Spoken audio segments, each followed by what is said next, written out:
Hey everybody, Monkey Wrench Mike. We are back here at Copart in Tulsa, Oklahoma, and we are going to do something a little different today. Usually I do these walk-arounds. I pick out, 2 or 3 vehicles, and I just kind of evaluate them.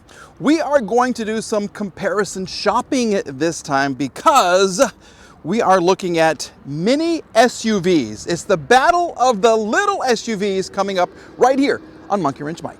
So here's how this came about. This is a very classy, or it was a very classy Mercedes S550 that I came over to look at, and I saw a BMW X3, and I saw a little Audi over there, and I think right over here there's a Kia Soul, and I thought, you know what? Let's compare some little SUVs and see what they've got. All right, first up, 2003 BMW X3. You can get these for very little money. Okay, this one, you're going to need a windshield. You're definitely going to need some windshield wipers. Damage, I see some scratching on the sides. We have, what is this? SUNN Sunny tire on the back. We have more scratching right here. You're missing your badge from the dealer. That's okay. You have your X3 right here. You have another tire that looks to be, I think that's a matching one. Yes, that's another Sunny tire. A couple of dings right here from a larger SUV when they open the door and dinged your little car. And another tire, which is a Goodyear. So the tires do not match. And that one is particularly old. It is really old. Let me back up the camera. Now, they've removed the tow hitch cover from the front. This needs to get screwed back in. It's nothing major. You got to clean the headlights. But this is a 20-year-old BMW, so what do you think? Uniroyal. So we have 3 different kinds of tires. All right, we have a black interior. We have, oh, so they've been doing some work. Look at this. We have some door panels. Maybe they were just replacing the window regulators. Maybe that's it, because that's what you do to get access to this right here, which gives you access to the structure of the window regulator. There's your motor. Maybe this just wasn't going up and down. Maybe that's the problem. On the inside, she's dirty, dirty, dirty girl. Oh, we have M Sport, perhaps. Okay, well, that would be a fun to have. Absolutely. You get a little cubby hole right there. This is unfortunate. That looks gross. This kind of opens. You get a BMW sticker. There's something in this top part, but I just can't get to it. I can't get to it. Okay. You get a humongous and very loose. Oh, wow. Okay, this is also dangling. So you're getting moisture and everything in through here, but this is kind of nice. That would be nice to drive by. Yeah, to drive with this kind of clanging around. Yeah, okay, so the first thing you'd have to do is replace the windshield and then do lots of cleaning, and there were kids in here because this looks like gum. All right, let's see if we are going to be able to get her to start. Okay, I see a light on. That is good. We have one key, which hopefully fits the ignition. Yes, it does. Okay, here we go. 3, 2, 1. She's alive. There's a little bit of gas left. We got the service engine soon. We have the 4x4 illuminated. Ooh, lights, doors open. 106,000 miles on her right here, which is kind of nice. Seatbelt warning, light warning. I mean, she's running. She's not running great, but she is running. Can we close the, let's kind of close this thing. Be helpful for the next person. Keep the sun out of here. Thank you. That works. Fantastic. Does the radio work?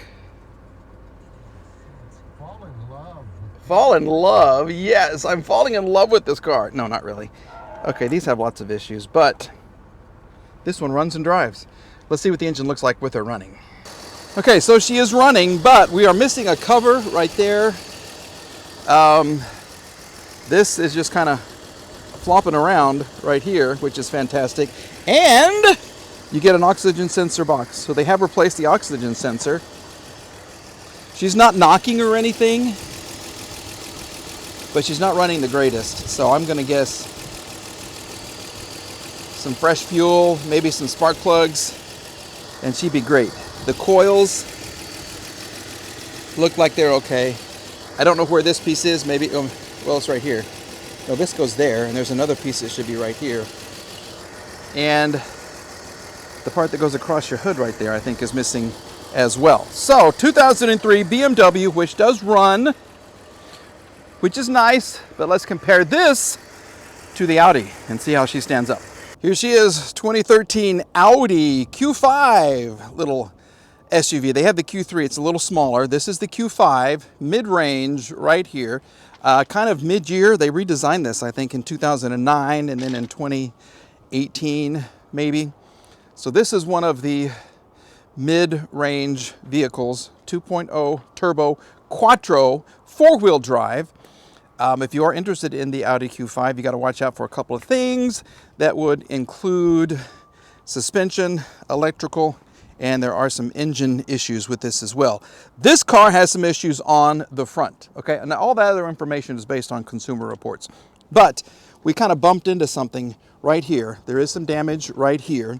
Tires look good. The rest of the car really looks fantastic. So you need a bumper, a couple of fog lights perhaps, and I don't know about the hood. I wouldn't. I'd just kind of pound it out and keep it just like that. Save some money, okay? Inside, typical Audi stitching. They've been doing this for years and years.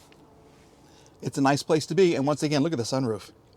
Huge, huge sunroof. Now this is 10 years younger than the BMW. So there are going to be some major design differences.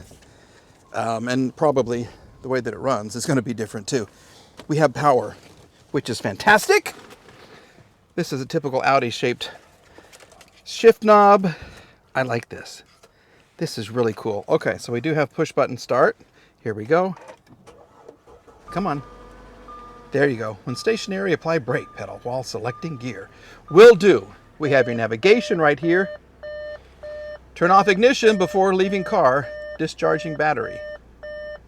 Okay, I don't know why we're doing that. Because the door's open? Turn off engine and check coolant level. Uh-oh. That is not good. 118,000 miles. Stabilization control fault. Check owner's manual. So there is some suspension damage, and it looks like we have punctured perhaps the coolant reservoir. Okay, this is nice. This is all very nice. This is all typical Audi look. This is very Audi-ish, okay? Okay, let's turn off this and we'll check under the hood. Under the hood, and we are out. We are absolutely out of coolant. So, was the radiator damaged? I'm guessing so, because I think the damage may have gone a little higher. So the radiator has been broken and everything is spilled out. So that's why we don't want to run the car at all. But when it was running, it was running very well. It sounded okay, if I remember right. Of course, I'm old and I'm losing my memory, but I think it was sounding good. No, I'm kidding. I'm not that old.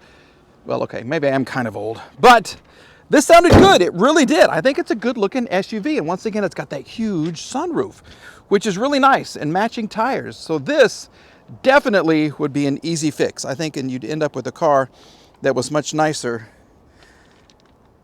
than the X3. I hate to say that, X3. I really do. You don't have the best reputation, but this is getting mixed reviews as well. All right, let's look at mini SUV number 3. Here is a great vehicle number 3 for you. There's me in my shadow right there. How you doing?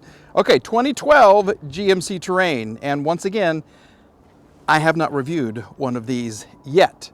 This one was in a little bit of an accident, but it is certainly a mini SUV. This is the SLE model, and I don't know about those. I don't know what I think about those wheels.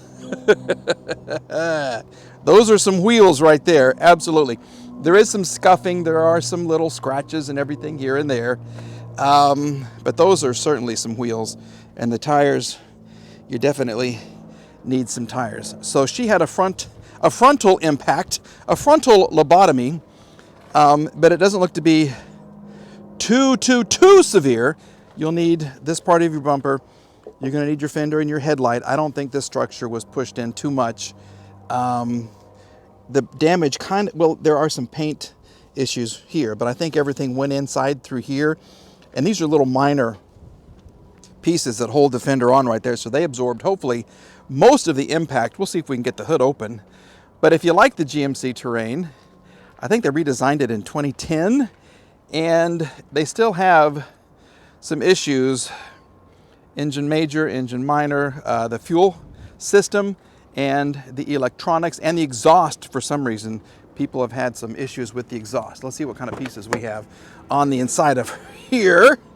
Oh, well, okay, so we have a cloth interior. We have your rocker panel cover. We have airbags that have deployed. There is power, which is great. We have some of your chrome pieces right here. This is kind of nice. This is certainly different. Oh, we have a little baby seat there. Okay.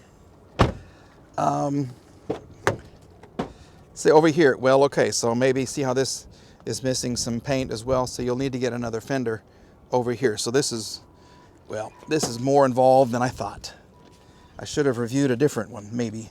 I don't know. This, it looks like pantyhose to me. The cover. All kinds of airbags have gone off, so this is going to be very expensive. But you get a baby car seat. How about that? I like this. This is nice. And replacing that is going to be fun, because if you're going to be very worried about having a little crack in your dash, you just got to replace the whole dash. So that's going to be a thing. That's going to be a great big thing. Like I said, we do have power. Let's see what this car sounds like. Oh, comprobando. Cambi pronto el accente attende airbag. Yeah, that sounded horrible. We're not going to do that. That was bad. Okay, so it does run and drive, but the damage, there's something hitting the fan. Okay, not muy caliente. No, not at all. Let's just kind of see if we can go under here and check out the damage. Wow. Okay, so I think the hood is going to open.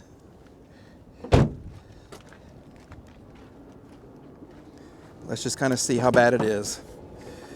Give me... Oh, okay.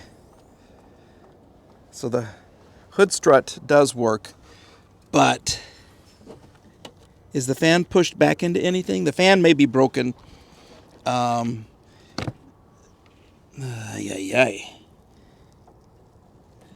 Yeah, I don't know, because this piece, see how this is kind of buckled right here? I think this part is going to be okay, but that's going to be a lot to replace right there. Your arm right here, I'm not a body person, but I mean, I know when I see something that's kind of straight, it looks okay-ish. There is some here. You're going to have to get this little piece right there with your bumper, and of course, the electrical pieces. And then again, your radiator and your air conditioning condenser. So that's going to be pretty involved. But this did not sound good. Is there any oil? Yeah, we have oil and it looks okay. Find the hole, find the hole. There it is. Okay. How interesting this engine is, though. I mean, it's transverse mounted. You got your belts over here. This is cool. This must be like your coils. I don't know. This is nice. Thank you, GMC. But this is going to be way more involved. So let's bring this to a close. Yeah, this is the little 4-cylinder, 2.4 liter Ecotech. All right, of the three, who'd you rather? Well, it didn't quite turn out like I thought. Big differences in the cars. So for me, of course, Audi, BMW, then the little GMC would come in third, because I think that's going to be pretty expensive. Or maybe the GMC and then the BMW, because the BMW is very, very old and they don't have the greatest of reputations. I don't know, but the Audi was nice. It was very nice. And you were nice for watching. All right, everybody. Thank you very much for watching these little walk around videos. A big thank you to everybody at Copart for letting me come out here. Super friendly staff. And they have such a huge selection of cars. And look at this. I call that big truck row right there. You got your semis, you got your dualies, your king cabs with dualies, all kinds of big vehicles over there. Maybe we should compare some big trucks. Not like semis, because I don't know anything about that, but like some of the bigger trucks, like the 2500, the 250 to 350. Maybe we can do that. All right, we are back with another video very, very soon, everybody. Once again, please subscribe if you have not yet. I'm hoping to get 100,000 by the end of 2024, and we're going to hopefully be off to a big start in January of that year. Okay, have a great day. Bye. We'll see you soon.